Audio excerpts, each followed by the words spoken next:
Começa agora mais uma entrevista do Jornal do Engenheiro. Nesta edição, o tema é Engenharia e o Meio Ambiente.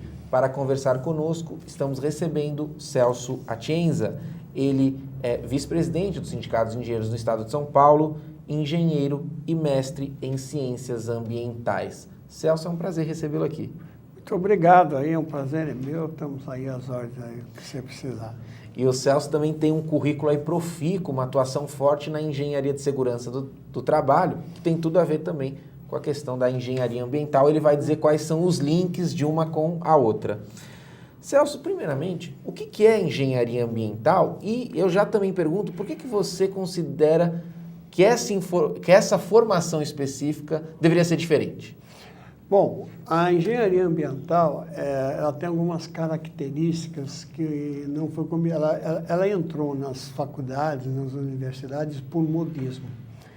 Então, é uma maneira das faculdades que tem um espírito mercantilista, de arrecadação, e é uma novidade de vender um produto aos egressos que no mercado não vai corresponder à realidade. Porque, primeiro, um plano de impacto ambiental depende muito de pressão e de responsabilidade. Um engenheiro que entra na faculdade e faz graduação, ele ainda não tem conhecimento das atividades da engenharia. Então, ele tem dificuldade de conhecer a engenharia na prática.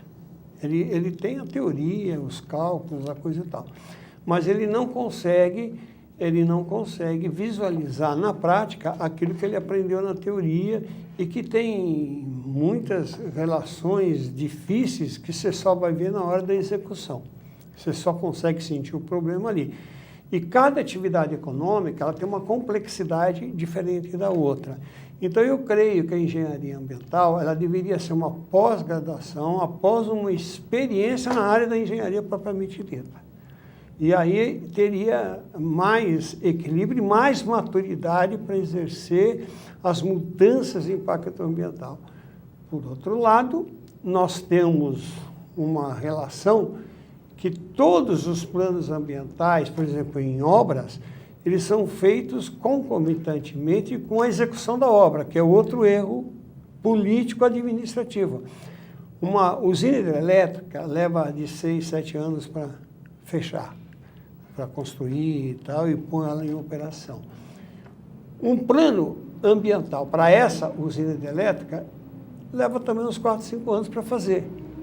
Quanto leva um relatório de impacto ambiental da usina de Angra 3, por exemplo? É muito demorado. Quem é que tem condição de fazer um plano? Então, isso vira mercado de alguns que estão com o governo, e o governo acaba fazendo isso de uma maneira errada. E nós temos vários exemplos, por exemplo, do Rodanel, né, que nunca foi feito, que é um projeto de 50 anos, e quando um caminhão bateu em um acidente na ponte da Vila dos Remédios, ele desestruturou a estrutura do viaduto. Então, o que aconteceu? Precisou recuperar toda a área do viaduto e foi interditado esse viaduto. E do lado você tem o entreposto do CEAGESP. Aí, quando você começou a não usar o viaduto, você começou a ter problema com comida para Minas Gerais e para fora, porque sai tudo aqui de São Paulo. Aí o pessoal fala assim, como é que São Paulo só depende de um viaduto? É porque nunca a área federal reservou, porque achava que para pôr dinheiro em obras de São Paulo era rico, não precisava. Aí, quando aconteceu o acidente, fez-se o trecho oeste correndo sem impacto ambiental. Depois discutiu-se o impacto ambiental no trecho sul. Né? Aí já começa ali. Então, até o ponto que o trecho norte mudou o seu traçado, porque ele passava na Serra da Cantareira, por cima da Serra da Cantareira. E aí, com uma ação do sindicato, nós mudamos o traçado do trecho norte, que vai ser concluído agora, até 2018. Então, são problemas... Mas precisa de uma intervenção. Uma intervenção. Então, não tem o quê? Não tem uma política nacional de compreensão e de especialistas voltados para isso, porque acabou-se com a engenharia consultiva. Eu, quando entrava em obra para executar usinas hidrelétricas, que eu trabalhei em construção pesada, geralmente eu já pegava o projeto pronto. Então, o que é? Você faz o projeto executivo e executa a obra. Mas não é assim que se faz hoje. Então, tudo vai dificultando. Por exemplo, qual é o legado da Copa do viaduto de Belo Horizonte? Os destroços que está lá. O Mineirão nunca deixou de fazer um jogo, o viaduto caiu, gastou-se um dinheiro. Quanto custou isso? Quanto custa a recuperação da Samarco na área de Mariana? Violento, né? Não tem como você fazer a recuperação. Então, por exemplo, nós deveríamos ter mais equilíbrio e mais discernimento na compreensão de executar as ações ambientais. Perfeito. Celso, você falou da questão mercadológica, que se criou um curso em engenharia ambiental para, talvez porque se pensou que fosse atrativo. E qual que é a promessa, então? Qual que é a justificativa que o estudante hoje, que aquele que pretende fazer engenharia, tem quando se oferece um curso específico? Aí há 2 erros de conduta. O primeiro erro é que o egresso, ele não pergunta o produto que ele vai receber. Então ele entra achando assim, bom, a engenharia ambiental tem mercado? Ah, é ótimo, nós precisamos de engenheiros ambientais. Precisamos defender o meio ambiente, sustentabilidade. É a palavra da moda. Tá. Vem o cara dos Estados Unidos, faz uma palestra, então está em evidência, então você vai fazer. Então o mercado, aparentemente, promete um mar de rosas de profissional. O que acontece na prática? Quando eu entrevisto, as empresas entrevistam para selecionar um profissional desse tipo, ela não inspira confiança, porque ela percebe que ele não tem lastro para poder desenvolver aquela atividade que é muito mais profunda do que aquilo que é prometido. Então, ele não tem mercado. Ele é um cara que fica desempregado. Aí ele vai fazer outros cursos, porque, inclusive, o CREA não dá atribuição profissional para essa área.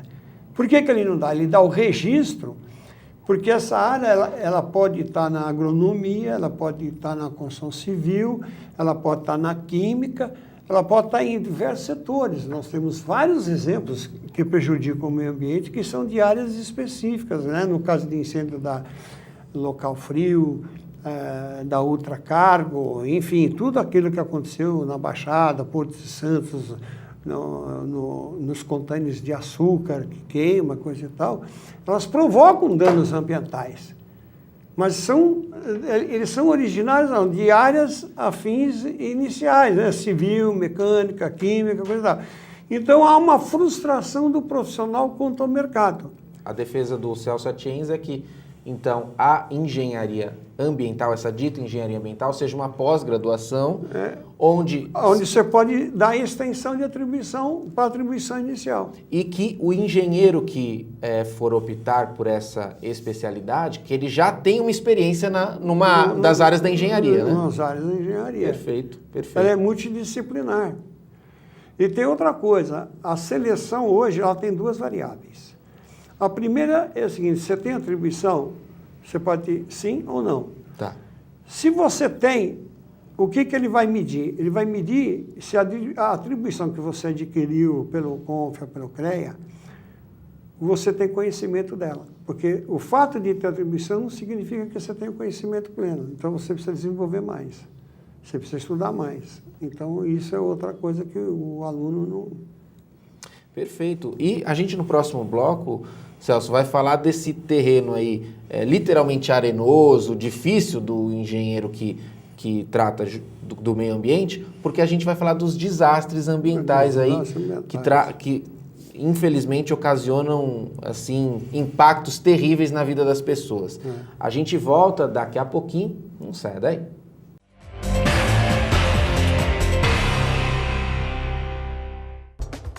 Os associados ao CESP contam com uma assessoria jurídica própria, sempre pronta a esclarecer todas as dúvidas. O atendimento é feito de segunda a sexta-feira, das 10 às 18. Entre em contato e saiba mais.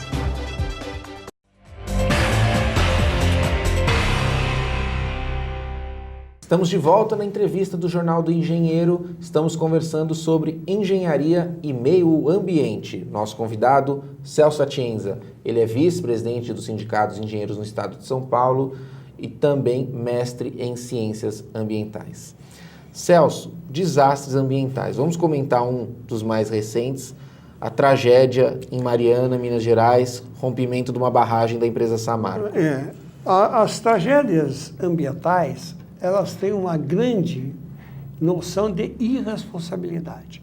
Nenhuma tragédia, ela acontece com um único fator e com total irresponsabilidade de quem executa e de quem realiza. Isso é uma realidade. Se deixa para segundo plano as medidas que têm que ser tomadas, até qualquer custo, porque não interessa, sempre foi assim. E quando acontece, você fica discutindo agora quem é o culpado das coisas. E não se calcula o custo dos acidentes ambientais, como também dos acidentes de trabalho que geram efeitos colaterais ambientais, né? Como a ultracargo gerou isso, né? Com a fauna, a flora do mar, aquelas coisas todas. Bom, na Mariana, nós tivemos uma reportagem que falava assim, não, nós temos plano de emergência. E aí eu preciso separar o seguinte, há um erro de conceito. Emergência não é como um hospital que você fala assim, o cara está na UTI, a pessoa entrou no hospital, foi para a UTI, está entre morre ou não morre. Não é isso. A emergência é um plano alternativo que você utiliza em casos excepcionais. Não é rotina. Não é rotina. Então, você necessariamente, todo empreendimento, vamos dizer assim, é fundamental ter um plano de emergência. É o plano B. É o plano B. Agora, por exemplo, se o Rio Tietê sai da caixa, o CET lá tem uma área de alagamento, quem chega das trabalhadores, que faz o seguinte, ó, para não entrar no alagamento, você entra nesse viaduto contramão. Você não vai diariamente fazer o retorno por viaduto, mas aí tem um esquema que é o plano de emergência. Então, em Mariana, devia ter um aviso, porque como esse aviso vem ao longo de vários anos, e os engenheiros dizendo, ó, isso aqui tem um risco de ruptura, eu devia ter um plano de evacuação. Isso é emergência. O que nós estamos tratando hoje é catástrofe, que é o desastre já ocorrido. Então, há uma diferença do que é emergência e do que é catástrofe. Se eu tiver essa noção, eu não posso falar hoje que Mariana tem um plano de emergência. Ela nunca teve plano de emergência. Ah, mas eu acionei um alarme quando estava a lama estava escorregando lá para o Rio Doce.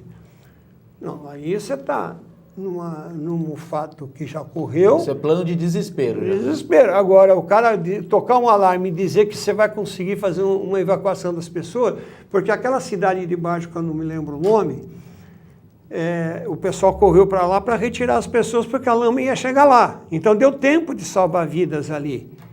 Os bombeiros correram para lá e convenceram as pessoas a saírem. Então, todo mundo tem que estar preparado nas áreas de risco, como é Angra dos Reis, né? Como é Mariana e como são outras áreas de grande risco, de saber qual é o plano de emergência. E tem que ter gente preparada para atuar e acionar e ter um procedimento de emergência. Até shopping center tem que ter. Né? Se pegar fogo no shopping center, você sabe para onde você tem que ir? Não tem um plano de emergência em nenhum shopping de São Paulo. Celso, nessa questão preventiva, eu fiquei sabendo pelo noticiário, quero saber de você se procede, que existia já um laudo de um engenheiro dizendo dos problemas praticamente possível que a barragem enfrentaria. Isso procede mesmo? Procede. Houve lá uma coisa seguinte, você tem o projeto da barragem, você tem a linha do alteamento, você tem uma regra de projeto. Depois mudou-se o engenheiro do projeto e aí você tem que ter de quem é a responsabilidade. Porque se um engenheiro novo assume, a responsabilidade dele sai da data que começou. Começou para frente. E a de trás é de quem saiu. Não se perde isso. Não é porque eu fui embora, eu não estou mais lá, que eu não tenho responsabilidade. Então, não se dá orientação profissional e noção de responsabilidade para o engenheiro que é formado. Isso é um erro da graduação. Por isso que a gente fala em maturidade. Né? Você tem que ter disciplinamento, ordenamento, para saber onde você está se metendo e qual é o tamanho da responsabilidade que você está assumindo. Você tem que ter noção disso. Esse engenheiro falou o seguinte: há risco de ruptura. Tem um laudo lá, talvez do engenheiro da obra, que a barragem, há um ano atrás, estava no processo de ruptura e ninguém falou nada. Podia ter tirado todo mundo que morreu de lá. Né? Você não pode pôr em áreas que você sabe que vai acontecer, porque o que é o acidente com acidentado, né? Nós estamos falando de acidentado.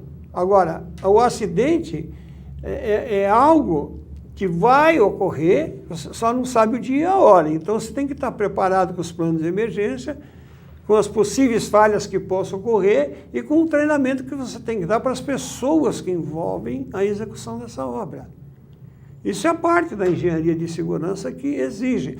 Mas o engenheiro de segurança não é chamado na área do projeto para dizer precisa disso, precisa daquilo. Não que ele vai fazer o projeto. Mas ele tem que estar lá. É uma equipe multidisciplinar que não dá para ser feito na individualidade. Então, o pessoal hoje é muito individualista e muito egoísta e pensa só nele. Na hora que acontece, a culpa é dos outros. Né? O piloto lá de avião do Eduardo Campos caiu, agora o problema é do piloto, porque ele já morreu. Se ele não morresse, né, aí tinha alguém para contar a história. Agora, você não pode acusar que não houve falha mecânica, que não houve problemas. É muito sumário você chegar e dizer a culpa é do piloto. Nesse caso específico, existe um laudo, um documento que é possível se provar, né, data de assinatura e tudo mais. A questão ética do profissional. O engenheiro fez tudo o que ele podia ter feito? Olha, eu avisei. O que você acha? Não, ele tem que se documentar, né? Eu não vi a documentação, né? A gente só tem notícias. Mas a documentação tem que estar registrada. O que acontece? Ninguém gosta de ser alertado por uma desgraça. E eu digo o seguinte, o militar, né, segundo Confúcio, ele tem uma regra. Se você quer a paz, se prepare para a guerra. Eu digo o seguinte, se você quer segurança, se prepare para a tragédia. O problema não é que vai ocorrer a tragédia, eu só posso me preparar para ela se eu conhecer o que pode ocorrer. Se eu subestimar que esse evento possa ocorrer, ele vai ocorrer de fato. O que eu faço? Quando eu previno e penso na tragédia, eu evito no projeto.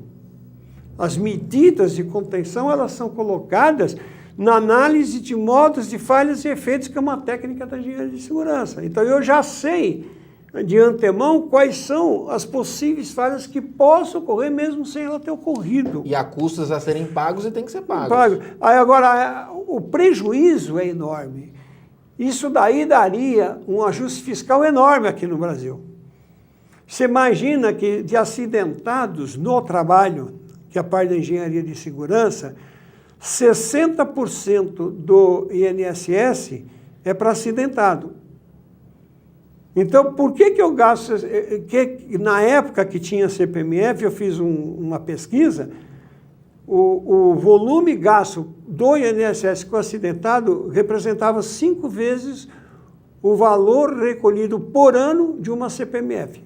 Imagina o que você pode economizar e se fala de ajuste fiscal e o cara quer criar imposto em vez de agir na causa. Celso, em instantes finais da nossa entrevista, você abordou aqui um ponto nevrálgico, que é o começo de todo um assunto que a gente poderia debater bastante aqui. Mas o que eu já apreendo é que um problema de um desastre ambiental, ele extrapola a engenharia. Claro. Várias instâncias precisam ser sensibilizadas. Economia... E como é que a gente começa? Qual é o começo disso? O começo disso é ter uma lei que obrigue a você calcular todos os prejuízos que um acidente grave possa gerar. Então, por exemplo, quanto custou o desastre da Estação Pinheiros no metrô? Quanto custou o desastre do viaduto do BH? Porque você está dizendo que tem seguro, coisa e tal, mas e as pessoas? E o impacto que cria na comunidade e na sociedade? Porque isso é um problema social. Ele não é um problema só local técnico, ele é um problema social. Você mexe com a vida das pessoas. Você mexe com aquela natureza e as pessoas levaram 50, 60 anos para chegar naquele ponto e tem que começar tudo de novo. Então, é um impacto enorme com as pessoas, com o prejuízo ambiental e com o prejuízo patrimonial. Só que ninguém calcula isso e acha que está tudo certo, que pode calcular. Se você vê, você gastou no viaduto de BH, que era um legado da Copa. Que legado que se deixou? Caiu o viaduto, destruiu aquilo que não caiu, porque estava com risco de cair, teve que implodir. Não se sabe o que se faz com aquela área e provou-se que não precisa do viaduto, porque não faz falta nenhuma para fazer um jogo no Mineirão. Que legado que é esse? É o legado do prejuízo que se deixou. Agora, isso é custo que a presidência colocou lá indevidamente, mal gerido. É um assunto complicadíssimo que o nosso tempo não permite que a gente vá além, mas esse era um dos nossos objetivos. Alertar para esse problema, para que a gente possa construir novos e novos debates na sociedade. Antes de encerrar o programa completamente, eu quero deixar a câmera aberta para suas considerações, para que você possa acrescentar algo que as nossas perguntas não contemplaram.